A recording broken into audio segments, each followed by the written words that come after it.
Hi, my name's Michael and thanks for joining me on this quick trainer tip. And what we're going to look at today is how we can modify or progress the push-up series that we used in Burn Under Full Force, the cardio workout.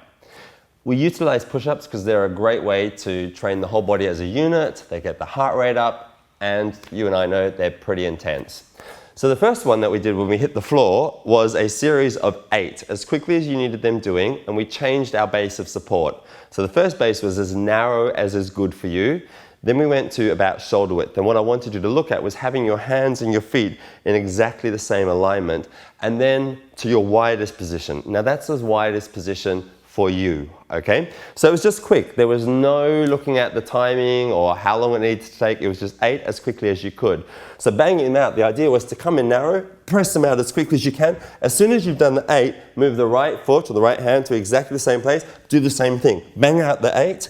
When you've done your 8, go wider still, bang them out, and then you bring it together and we start again here, okay? If you needed to have a rest, give them 10 seconds, go back in, 8 here, press them out, then we travel the same tracking distance, 8 here, press them out, and then as wide as you can go here.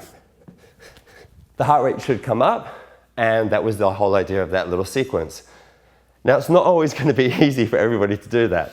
So we have a great option here with our glide board on our GTS to raise the glide board to a level that will give our customers or our clients an opportunity to feel successful and still do the same workout that we just did on the floor.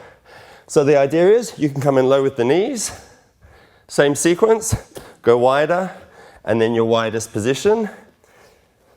But again, if you go onto the toes, just let the hands track along the board and then get right wide. And then of course, as you bring it back together, you can start on the other side and work up the board. The reason we're changing that position is because so often we do push-ups, we always put our hands in the same place and we always put our feet in the same place, which isn't really a great replication or reflection of what we do in everyday life. When we push up, we can push up in any place. So you don't always have to. Maybe you want to put one hand back, one hand forward.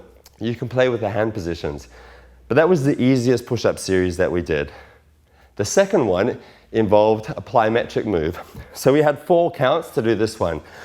We got as low down as we could in a squat, both hands on the floor, and then the idea was to jump down into a press up, jump back up, and then jump up. 4 moves together. Again, simple to do, but the idea is to jump into the push-up. Down, jump, in and out. The modification on the floor will be hands down, walk it out, walk it up, keep the jump. If you needed to modify down from that, walk down, walk out, walk up, and reach. If you needed to modify down from that, this is where we turn to our glide board. Same thing, hands down, hands out, feet out, in, up, and reach. So you've got some very simple ways to keep your clients part of the process, make them feel motivated, but an opportunity then to create success by just changing the platform that they're working on. Getting hot in here.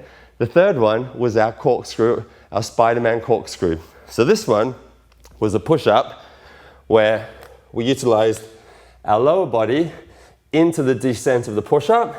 So the elbow was where we were tracking our knee to, down low, and then as you press up, we rotate to the side. Bring it again, down low, press up and rotate to the side. Modifications for that on the floor, as on the glide board, are very simple. Your first opportunity to modify here is take out the press part of the movement, and instead of taking the knee out to the side, bring the knee to the middle, take it out, and then just behind the heel. So it's just almost a plank, and then a small rotation here. The second part of that is then to take the knee out to the outside of the elbow, and then a bigger rotation. So you're going to get more rotation through the trunk. It's going to open up the hips a little bit more. The third option then is obviously then to take yourself down into that push-up. If you want to take it narrow first with the push-up and keep that lower body sequence as we did in the beginning, you're going to find that it's going to have a lot more core engaged. feel not as dramatic in the press up phase. Once you take the knee out to the side, it opens the hips, there's a lot more body weight involved, and then you rotate to the side. Those 3 different series can all be created, or successful modifications can be created using the glide board. I suggest that you try them because you're going to have to understand what you need to do to cue them and how different they feel to how you do them on the floor. Obviously, the ultimate goal is to get our clients to be fit enough to perform those movements with their whole body weight on the floor. Good luck.